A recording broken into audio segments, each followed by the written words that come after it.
1 2 3 4 5 6 7 8 9 10। ओ हाय, क्या आप सोच रहे हैं कि मैं क्या काउंट कर रही हूँ? वेल एक्चुअली मैं काउंट नहीं कर रही हूँ, मैं बस ये सोच रही हूँ कि इंग्लिश में कौन कौन से नंबर्स से कितनी सारी अलग अलग इडियम्स हैं।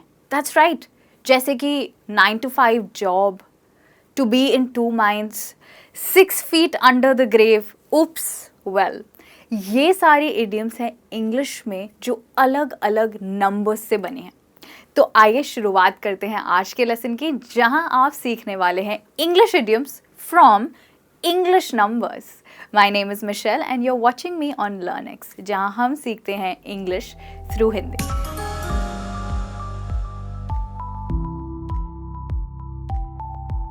तो आज की हमारी पहली इडियम है stand on your own feet.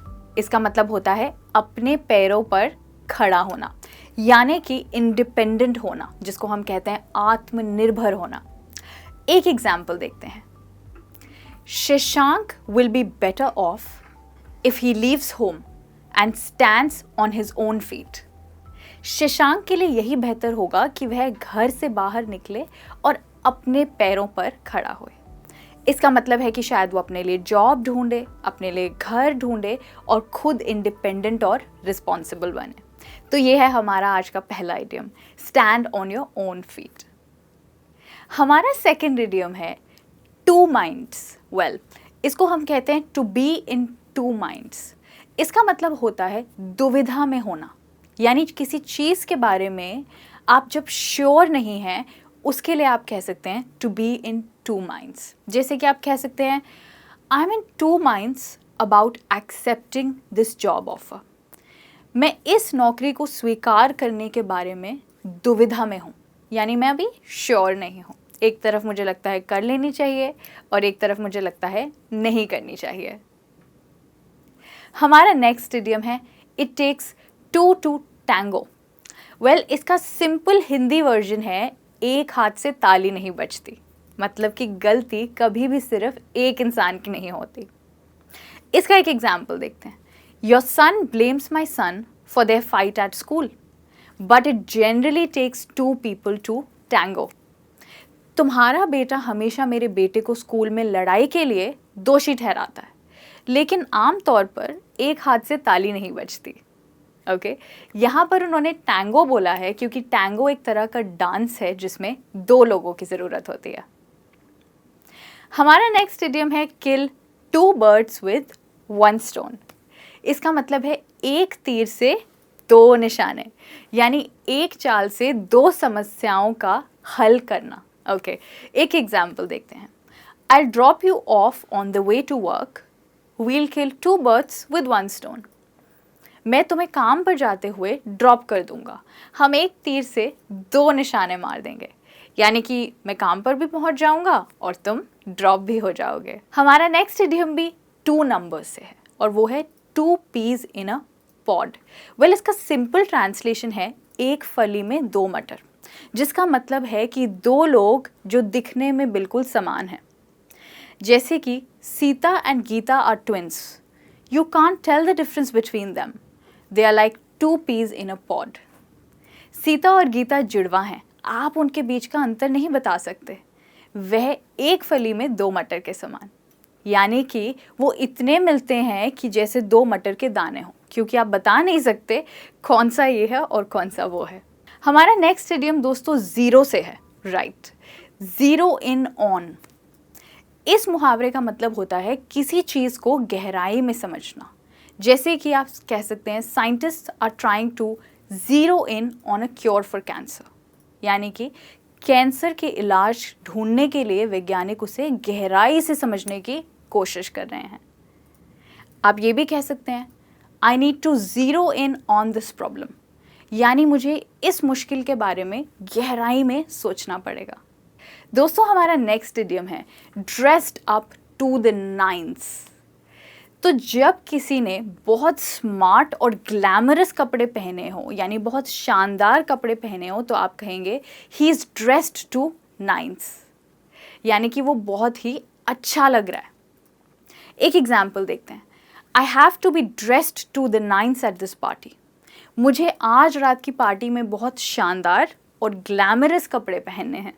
इसको हम कहेंगे ड्रेस्ड टू द नाइन्स। अब अगर आप बहुत शानदार कपड़े पहनेंगे तो डेफिनेटली आपको लोग कुछ ना कुछ कॉम्प्लीमेंट्स भी देंगे। हो सकता है आपका एक कॉम्प्लीमेंट हो, यू लुक लाइक $1,000,000, यानी तुम बहुत ही कमाल लग रहे हो। जैसे कि आपको कोई कह सकता है you look like $1,000,000 in that dress, आज तुम इस ड्रेस में बहुत ही लाजवाब लग रही हो।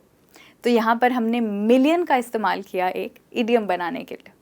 दोस्तों, मिलियन से ही इंग्लिश में एक और इंटरेस्टिंग इडियम है और वो है never in a million years, यानी कभी भी नहीं।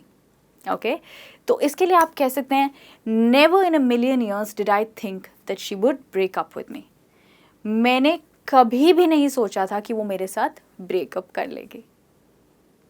या फिर आप कह सकते हैं never in a million years did I expect to pass this exam. मैंने कभी भी नहीं सोचा था कि मैं ये एग्ज़ाम पास कर लूँगा। तो इस तरीके से आप मिलियन से 2 इंग्लिश इडियम बना सकते हैं। हमारा नेक्स्ट इडियम है get the 3rd degree. Okay यहाँ पर हम कॉलेज की 3rd डिग्री की बात नहीं कर रहे हैं, पर हम बात कर रहे हैं एक एक्सपीरियंस की जहाँ पे आपसे कोई बहुत ज़्यादा पूछताछ करे किसी चीज़ से रिलेटेड। अब सोचिए अगर आप घर रात को बहुत लेट पहुँच रहे हैं और वो भी अकेले, तो काफ़ी चांसेस हैं कि आपके मॉम डैड आपसे विस्तार में पूछताछ करेंगे। उसके लिए आप इंग्लिश में कहेंगे if I reach home let my parents give me the 3rd degree, यानी वो मेरे साथ विस्तार में पूछताछ करते हैं कि तुम कहाँ थे, किसके साथ थे और इतने लेट क्यों हो गए। हमारा नेक्स्ट इडियम है 9 आउट ऑफ 10 टाइम्स, यानी कि 10 में से 9 बारी। वेल इसका मतलब होता है लगभग हमेशा। जैसे कि आप कह सकते हैं 9 out of 10 times she beats me in badminton. वह लगभग हमेशा ही मुझे बैडमिंटन में हरा देती है। तो ये एक बहुत क्रिएटिव तरीका है ये कहने का कि आप हमेशा किसी से बैडमिंटन में या किसी गेम में हार जाते हैं। तो आप कह सकते हैं 9 out of 10 times she beats me in badminton. दोस्तों, जब मैंने ये लेसन स्टार्ट किया था तो मैंने कहा था 9 to 5 जॉब, यानी कि एक ऐसी नौकरी जिसमें आपको 9 से 5 बजे तक काम करना होता है। ये एक नियमित और फिक्स्ड आवर होते हैं आपके काम करने के। तो आप कह सकते हैं I don't want a 9 to 5 job. मुझे एक 9 से 5 की नियमित नौकरी नहीं करनी है, यानी एक रेगुलर जॉब जैसे कि सब लोगों की होती है फ्रॉम 9 to 5 PM। अब हमारा नेक्स्ट इडियम नंबर 7 से रिलेटेड है और ये है to be in 7th heaven, यानी 7वें आसमान पर होना। इसका मतलब है बहुत खुश होना। तो आप कहेंगे I have been in 7th heaven ever since I got engaged. जब से मेरी सगाई हुई है मैं तो 7वें आसमान पर हूँ, यानी बहुत खुश हूँ। इसको कहने का एक और तरीका है और वो नंबर 9 से जुड़ा है। उसको आप कहेंगे ऑन क्लाउड 9। इसका मतलब भी होता है बेहद खुश होना। तो आप कह सकते हैं when my mom bot me a laptop I was on cloud 9। जब मेरी मॉम मेरे लिए लैपटॉप लाई तो मैं तो बहुत ही खुश हो गया था। दोस्तों, हमारा नेक्स्ट इडियम भी मैंने लेसन की स्टार्ट में बोला था और वो है 6 feet अंडर, यानी 6 फुट नीचे। दोस्तों, 6 फुट नीचे कौन होगा? वेल डेफिनेटली आप समझ ही गए होंगे। इसमें हम ऐसे व्यक्ति की बात कर रहे हैं जो मर गया है और जीवित नहीं है। तो इसके लिए आप एक ऐसे सेंटेंस बना सकते हैं, यदि आप शराब पीकर गाड़ी चलाते रहेंगे तो आप 6 फुट नीचे पहुंच जाएंगे।